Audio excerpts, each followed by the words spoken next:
And what you're going to benefit from is developers are expert marketers. They're also driving that price per square foot up for new construction in the area, but then they're also adding infrastructure as they go, and they're creating fantastic commercial. Welcome to The Flow, real estate and money show for people in Canada looking to understand the home buying process, to demystify real estate investing, and to make mortgage financing accessible for anyone. The goal here on this show is to help people understand ways to make their money work for them, get in the market sooner, and realistically, completely open up the box on how mortgage financing works. I'm Alex McFadyen, your host, and I can't wait to help get you into the flow.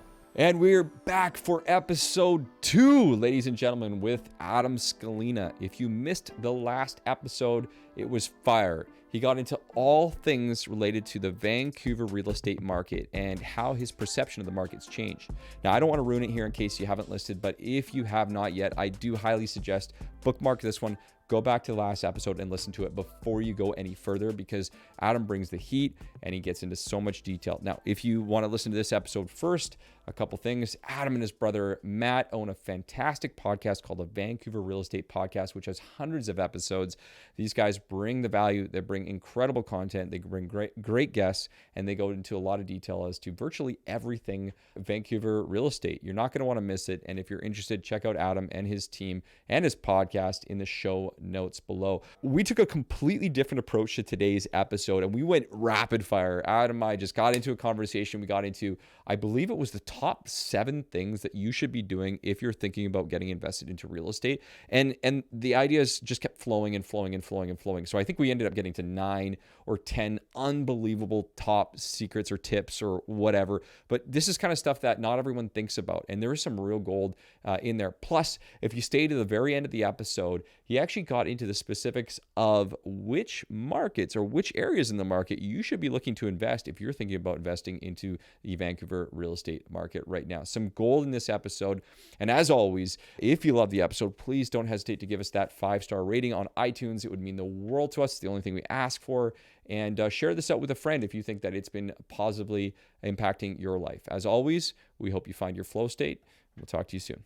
You know, 7 opportunities are great, but the thing about opportunities is you got to be the kind of person that's looking for opportunities to find opportunities, right? Yeah. You got to have that mindset of opportunities. And I love that we started on this conversation. Wait, are we in it? Yeah, we're going for it. Oh, man. We're not messing around. I thought we were just talking. Let's just talk then. All right. Because for the longest time, specifically because, you know, obviously I'm posting on Instagram all day, every single day. Right. And I would get replies back from people in almost like I don't want to say negative way, but almost in a way of like, oh, you're always the opportunity guy. Like, stop talking about the opportunities. Tell us what's really happening. And you'd be like, well, this is what's happening because I see it. I see it right now. This is what I'm seeing right now, right?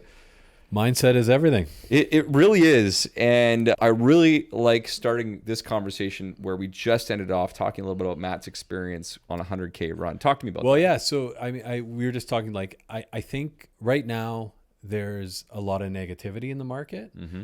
And it really depends where you're getting your information or where you operate. And it's kind of like the idea that you're like the average of the people that you spend your most 5 people that you spend most of your time with, yeah. Right? And so my brother was just Jaden Lee, guy from Chilliwack, who we know, agent, phenomenal human being, just ran 100 miles for BC Children's to raise money for BC Children's. He's a cancer survivor himself. My brother actually I wasn't able to join them for part of the run. I wanted to, but my brother ended up running with Jaden and a handful of guys that are ultra marathon runners, guys that run 100 miles, you know, several times a year, right? Plus. So anyways, he went out and he'd never ran 30 kilometers before, and he ran 30K. He had to get back to his daughter and everything else. But he said, he's like, I actually could have kept going, I think, just because of the energy and who I was surrounding myself with. And the most amazing thing about it is, you know, he said he had this crazy high when he got home and he wanted to keep running and everything. And he was so inspired. And now he's like, he's overcome in his head, like, okay, 30K is nothing. Like, I want to do 50K, where 30K seemed almost unachievable. Crazy, yeah. So anyway, so I was just thinking about the market, and if you're somebody that is actually looking to buy real estate in the Lower Mainland, and all you're doing is following like the metro Vancouver housing collapse group, or someone who's like on Twitter and you follow like 15 bears. Yeah. Like, you're going to be negative. You're not going to take action, and you're going to what you will definitely learn is is to complain a lot and to think that the world's against you and you're not going to make any progress. I truly believe that in my heart of hearts. And I think so what you want to do is you want to surround yourself around people where there's positivity, where people are actually making moves in the market, and learn how they're doing it and find a way to do it yourself. Mm-hmm. And I think arguably that's how every investor will say that they got their start, is that they surrounded themselves around people who were other real estate investors or wanted to be other real estate investors. So yeah, anyways, that's fantastic. And mindset. We only have so much time together today. I'm not going to rush this, but we'll do rapid fire on opportunities. So I know you guys got to stay. You got to listen to the end, because we're going to do rapid fire, what you need to be looking for if you want opportunities today. But before we get into that, Matt's experience in the run, having the opportunity to be almost dragged forward by probably like almost like a magnetic force, is reality, and it's reality in every part of your life. In your physical fitness, in your health, in your business, in your life, your friendships, your happiness.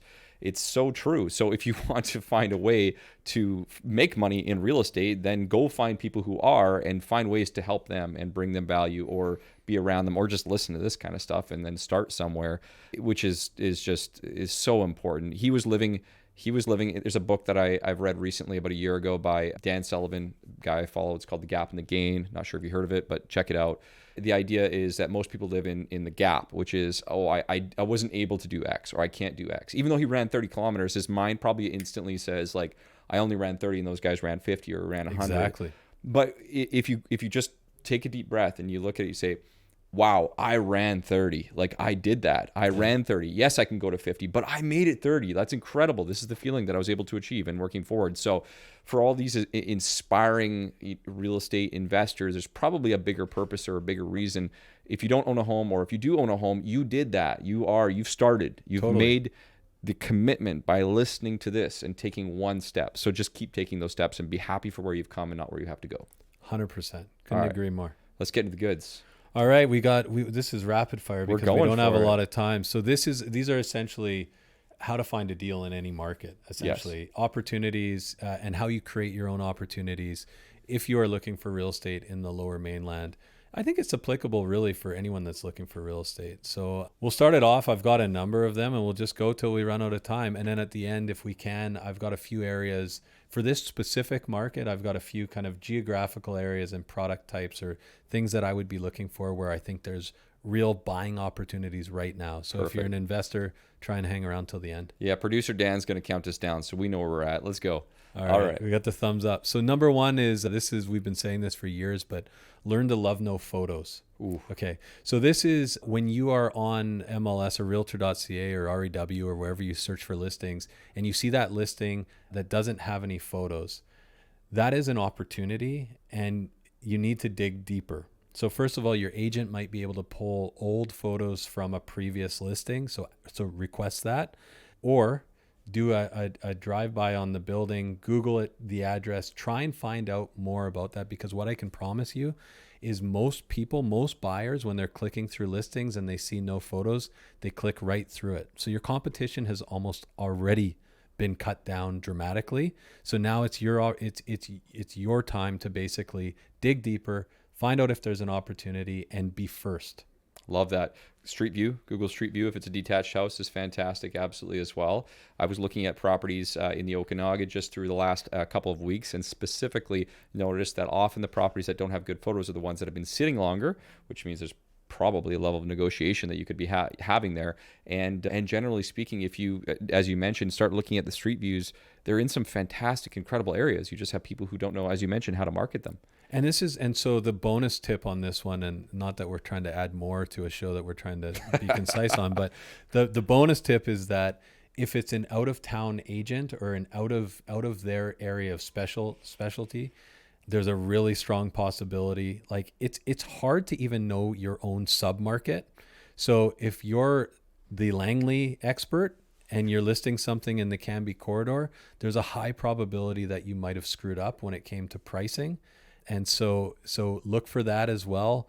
And last but not least, if there seems to be inconsistencies in the listing, make sure that you do a lot more due diligence on that as well. And the reason being is I've seen 2 bedrooms listed as 1 beds. I've seen 2 bedrooms listed as 0 bedrooms. People just making mistakes on populating listings. And all of that results in fewer clicks, fewer people actually going out to view the property. Love that. Number 2.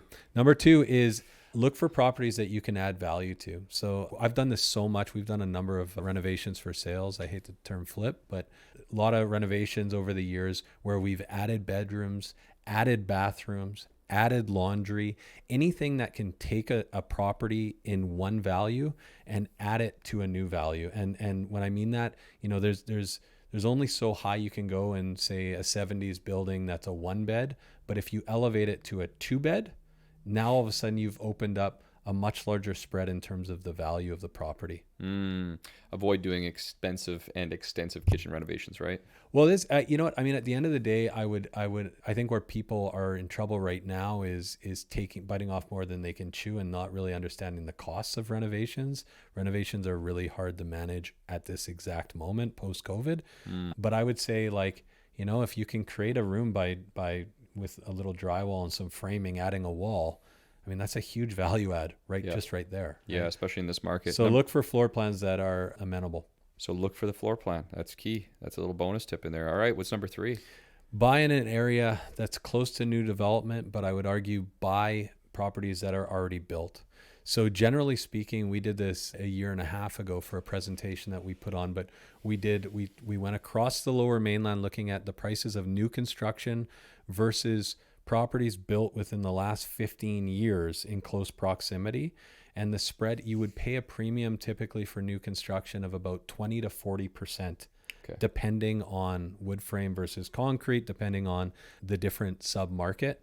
So what I would say right now is that if I was going out shopping, I would probably look for like a 5 to 10-year-old building in an area where there's being a lot of development, say around like a SkyTrain hub, for example.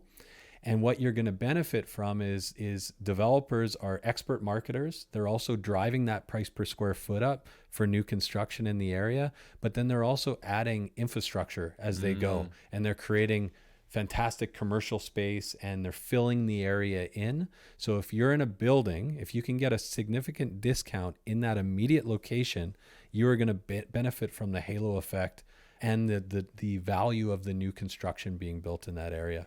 Love that. And one thing, just as an example, we did this with a lot of our clients in East Van when there was a West Group project that was being launched at $1,100 a foot. This is several years ago. $1,100 a foot it was being launched at, and everything else in the area was in around $650 a foot. We bought the stuff that was $650 a foot, and almost overnight that stuff moved to like $850 a foot, right? Yeah. Once West Bank actually launched. Yeah. So you'll see all boats rise with the tide. Right. Love that. Okay, let's keep going. What do we got for number 4? Follow population growth and major infrastructure projects. And I would even argue that you should be going to whatever municipality you're buying or investing in. You want to start following the direction of the city. The best investors understand what's going on at the municipal level, and they really, really understand the direction of where this market is going. 2 projects that are happening where a lot of people have done exceptionally well in Vancouver. You can think of, say, St. Paul's, the relocation of St. Paul's, huge major infrastructure project. You can talk about the Broadway plan, which right now is happening at the same time as St. Paul's.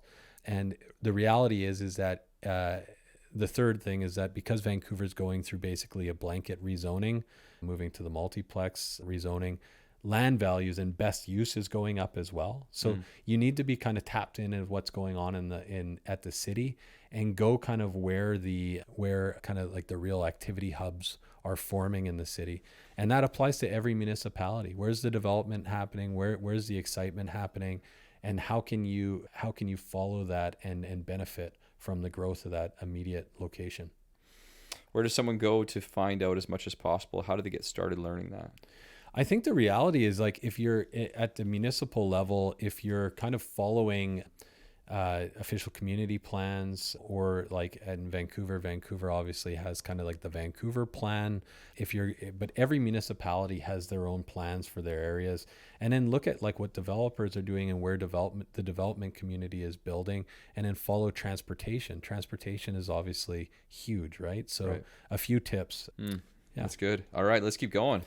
All right, we're on number 5. So there are deals in every market, and sometimes it's pulling back and looking at the economy and what's going on in the economy, what's going on with rates, for example, and kind of figuring out what the deal is in this given market. A good friend of mine who's in commercial real estate, the deal right now was owning land for market rental, because the federal government just did away with the GST. A lot of people were lobbying for that. So that changed pro formas, for example.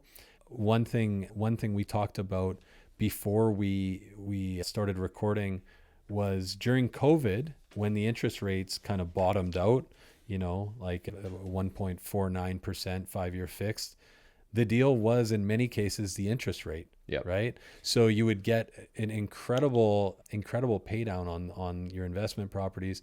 And a lot of people still saw a lot of growth in that market. So we talked about that.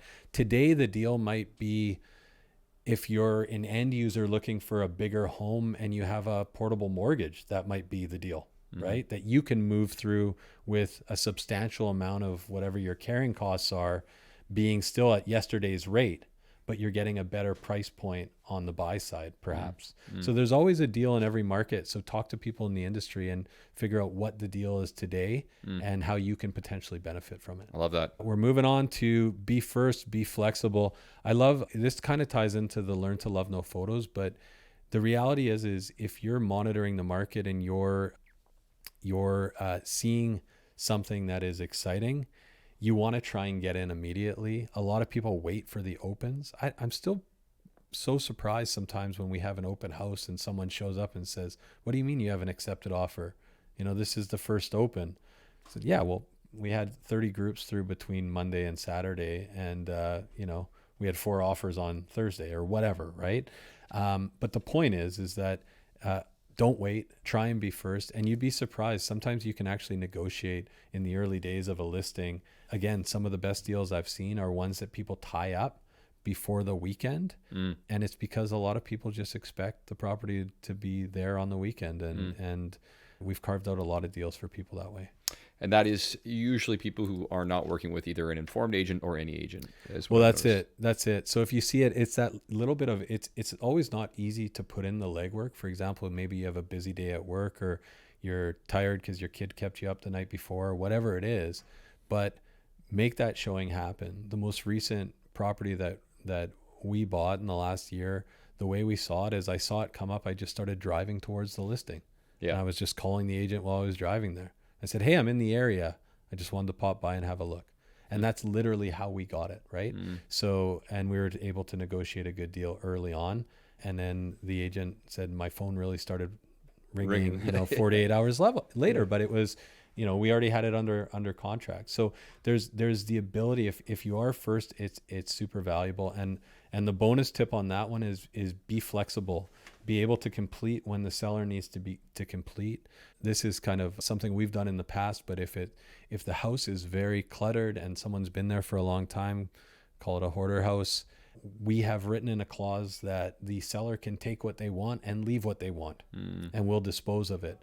Anything that makes it super easy, if you think you're getting a good deal and it might cost you $1,500 in junk removal to get that deal or whatever it is, make it simple. Make it happen. Make it simple on the seller. How many we got left there, Adam? I have to touch on foreclosures and estates, and they're kind of, but I'll stop here and then we can maybe talk about some opportunities. Absolutely. But foreclosures, they're not always. Canada, it's tricky. It's not like the States. We disclose what the accepted offer price is, so it takes away from kind of the ability to get a really good deal, because if the agent is disclosing the accepted offer price, often people will show up to court and try to outbid that price, and often it finds market value or close to that. In a market like today, though, I think if you're willing to do the legwork, I think foreclosures will work well for you, because obviously the amount of buyers is in busy markets, foreclosures fine market. And today it could be a real opportunity if you're willing to do the legwork. And again, the only thing is you have to be prepared to deal with the risk and the potential fallout, but you can get some fantastic deals on foreclosures. Yep. And even though right now a lot of people have equity in their property and there's not a lot of distressed sellers that we're seeing, there are people that were on variables that might need to sell. And there are people that are investors that might be carrying too much real estate that might need to sell. So foreclosures could be an option. The second one is looking at the type of ownership and power of attorney. And the reason I say this is because I find, at least with power of attorney, when there are multiple cooks in the kitchen, meaning that there are a lot of people handling the sale, a lot of decision makers involved in the sale, what you find is a couple things. One is it's often a painful process, especially if the people involved in the sale don't get along. They don't want this to drag on. They want to get on with their life. So they want to get this sold. The second thing is there's a high probability that there'll be more fluctuation or more negotiation when there's a power of attorney, only because the various stakeholders, so the family, for example, when they're analyzing what accepted offer they'll consider, they only think about their percentage of the sale price, right? So for example, say 3 siblings that are negotiating $60,000 off of list, it's really only $20,000 to them. Yep. So it becomes a different way of thinking through this process. So I think that, looking for power of attorney sales or estate sales could be very powerful in a market like this one. Yeah, a couple of quick points on that foreclosure piece. Anybody who's considering a foreclosure should definitely be considering the nuances from a financing perspective and the fact, totally, which we're not going to get into the entire process of foreclosures in this call or conversation, but it does end up shocking a lot of people to understand how the process actually works. You might get accepted offer, and then I have to wait 2 months, and then I can get outbid. Yeah, so exactly. Typically for foreclosures, I usually recommend it for people who you got to have a place to live right now. You're not relying on that specific date, or you don't have to give notice to your landlord. And that's why often I think we see more investors get involved with foreclosures as well, because they have flexibility. If they don't lose it, they're not emotionally invested. The time consideration doesn't kill them, so there's a lot of different factors. Absolutely. Right.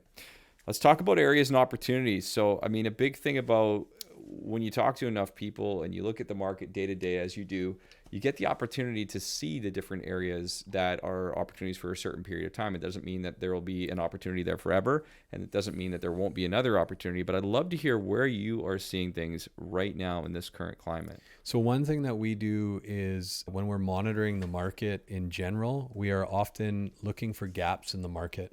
And so a lot of people don't necessarily understand what that means. So just to unpack it a little bit, there are generally percentage differences between certain sub areas or certain regions that create opportunity, right? Like we think about, say, for example, a historical one that a lot of people reference is the east side and the west side in Vancouver. The west side has always been at a premium to the east side, right? When that premium of the west side and versus the east side the gap gets too wide, there's usually an opportunity for the east side, because typically the west side doesn't come down. So we see the east side come up, right? Where people see an opportunity on the east side. So the flip side of that is when those gaps get too narrow, then there's an opportunity in the premium product, right? Does that make sense? Yes, it does. So now where I'm seeing that is specifically right now, say downtown. Okay. I think downtown has been that market's been roughly stagnant since pretty much pre-COVID. We saw an uptick in downtown right before COVID hit. And since COVID, that everything went crazy around in Metro Vancouver, around downtown. Downtown stayed relatively flat. Okay. So I think there's a huge opportunity downtown. And when I look at what you can get in that $1,100 to $1,200 a foot price point compared to when I look around in submarkets in Greater Vancouver, the Lower Mainland, I see a ton of value in downtown. So I think downtown has a potential of a run in the not so distant future. So downtown has my Any particular property types or locations? I think any condos downtown, I think are great buys right now. One beds are fantastic buys because the rents have gone up so dramatically in the last 18 months. Yep. So I think one beds are great, and you can own concrete and not a very old building for, the low to mid 600s. And I mean, when you look at new construction around the region, that's what you're paying for a lot of the areas that are, future neighborhoods, right? Absolutely. And Absolutely. As far downtown's as the polished. valley, man, you're paying $500, $550 for a one bed, as you mentioned earlier. Well, this is it. So downtown, I love assignments right now. Okay. A lot of people have bought in projects. They've been holding contracts for long periods of time. They weren't expecting today's rates, and a lot of people have bit off more than they can chew. And I've seen a lot of assignments come across my desk at a loss. I've seen them come at break even from 3 or 4 years ago. So there are tons of opportunities if you're willing to pick up an assignment that's completing in the next, call it 6 months or so. Even earlier. And if you can act quickly, I think that's where the real amazing opportunities are, as you know. I love 50-footer lots right now, specifically on the west side. And I mean, this is expensive real estate, but I think there's real opportunities on the west side for larger lots. I also think there are real opportunities in Burnaby, and specifically in North Burnaby, for 50-foot lots, which, you can basically get for around the $2 million price point. And I think, not only having dirt, but having large lots in strong municipalities are going to be, one of my favorite guests that we have on our show, Andrei Pavlov.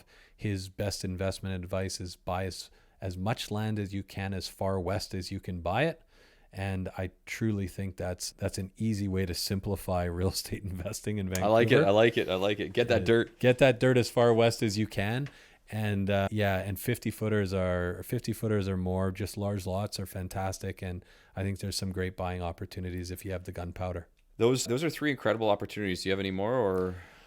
I have a lot more, but I'll save it if you want. I'm happy to jump on a call with anybody to talk about. I think we got to hide a few of those, but let's just dig into these 3 a little bit more. So downtown is its own city, obviously, and there's many sub communities downtown. If I were out there looking at downtown, let's go a little deeper in that. Are there any particular areas downtown that Yaletown, okay. Yaletown outperforms on, so it's not, I guess Cole Harbour technically is the most expensive market, but it also, I would argue, is flat more often than other markets downtown. Okay. Harder to move, it's less liquid. And I would say Yaletown always has buyers. Yaletown typically outperforms in terms of, it brings up the average of the downtown market. It's been probably arguably the least affected by COVID and some of the challenges we've had downtown. And I think it's a great mix of lifestyle opportunities for people that want to be in quieter pockets of downtown, but still gives you all the bars, restaurants, cafes. And it's like in my opinion, it's the definition of the 15-minute city, right? Because in Yaletown, you can do never mind 15 minutes. It's like the 2-minute city, right? Like literally you can get everything you need to get done, from medical to groceries to restaurants, everything all within a stone's throw. Right beside each other. Yeah. The assignment one is really interesting as well, as you mentioned. So I'm actively working on 3 files right now where people did not expect to keep their assignments. So on my Instagram stories, I'm going off every single day right now. I'm trying to remind people these things. But in many circumstances, the question for people is trying to weigh out the cost. Is it more beneficial for me to do X, meaning to borrow money at X cost and pay the associated fees and keep the property, see where it goes in a year, or assign it, right, at a loss or potentially a break even, or last but not least, walk away altogether, which we do not recommend, because then you're dealing with potential lawsuits and developers coming after you, especially if the market has come down. There's no reason that they wouldn't want to come after you for that value. I mean, it makes, like, on the buy side, obviously, the key right now with these interest rates is you have to get a good deal on the price, right? You have to make a good deal for yourself, or else there's a high chance it won't make sense. But I mean, if you can get into something at yesterday's price and save on the buy, and there's going to be some short-term pain, I think at the end of the day, you'll be very happy you made that move. And here's the thing. You and I both know this. We do this every single day, but it seems that a lot of people perhaps that are outside the industry keep forgetting that mortgage we're not in the US. It's not a 30-year mortgage, and you can refinance. You can restructure as time goes on, whether you have more capital to put into the mortgage and refinance it, or interest rates go down, which decidedly will happen eventually. How much, we don't know, but eventually. And so if you're analyzing it, although you have to analyze it over a longer period of time, you can also consider the fact that this is likely only a 2-year or 3-year amount of X pain in this particular property. But I would 100% agree. I think those things are coming across here. How would somebody find out about these assignments? Yeah, so it's very interesting, but there's a lot of private Facebook groups for agents where they trade assignments. So you probably want to contact a realtor who specializes in pre-sale or actually has access to these groups. One of the reasons I joined Oakwyn, which is one of the largest brokerages, if not the largest brokerage now in the city, is that there's a lot of agents, and then some brokerages have their own closed groups for like assignments, for example. So, and then last but not least, Craigslist, but I'd be wary of Craigslist or Facebook Marketplace. I think the best deals are typically happening in email blast or closed groups. You know what I'd say to a lot of this stuff, there were some really good just core considerations that people probably haven't thought about in detail. Maybe they just generally say, hey, that makes sense. What I would say to a lot of this is to come back to what we started off with. If you're looking for opportunities, they will start to present themselves. So it's about being open-minded to the opportunities that are available and not what you're not getting. Yes, interest rates are high. We get that. But what do high interest rates do? They create fear. They stop momentum in certain areas, which is a good thing if you're an investor and if you have cash. And this is another reason why we suggest people to, when interest rates were low, to get access to that capital, open up that home equity line of credit, even if you don't need that today, for opportunities like this, assuming you're in a good position, right? Totally. And that's the biggest thing. I mean, you hit the nail on the head. I think it's really easy right now to talk yourself out of spending money, to talk yourself out of monitoring markets, avoiding opportunities. I do it myself. It's really easy, right? Like on the drive over, I was thinking about how in every time there's a downturn, it's so hard not to believe that this is the one that is different. And what we've seen over the last few years is there's these brief buying opportunities in Vancouver, and then there's some good news that hits, and everyone jumps in at the same time. And you miss the opportunity in a moment, right? And but it's so captivating to get caught in fear around a market, right? And I mean, we talked about it last time I was here, but this idea of like, you really have to be the person who is willing to explore opportunities in down markets when you can carve out deals. And as we both know, the best deals we've seen in the Lower Mainland over the past decade have been in moments of softness. There you go. Awesome, brother. So much good stuff. Thank you again, Adam. Appreciate you, brother. And we'll put all the links and all that kind of fun stuff in the show notes. So we appreciate you and look forward to having you again. Awesome. Thank you, Alex. All right, buddy. That was an unreal episode of The Flow. I hope you enjoyed it as much as I did on my side right here. If you haven't already done so, make sure to check out all of the incredible resources that we have available. You can find us on Instagram at Flow Mortgage Co. You can find us on our website, getflowmortgage.ca. And of course, don't forget our free first-time homebuyer masterclass that's currently available on our website for anyone who listens to the episodes. And if you loved what you listened here today, the only thing that we ask for is to share this with someone else that you think this could help. And hey, maybe leave us a great review online.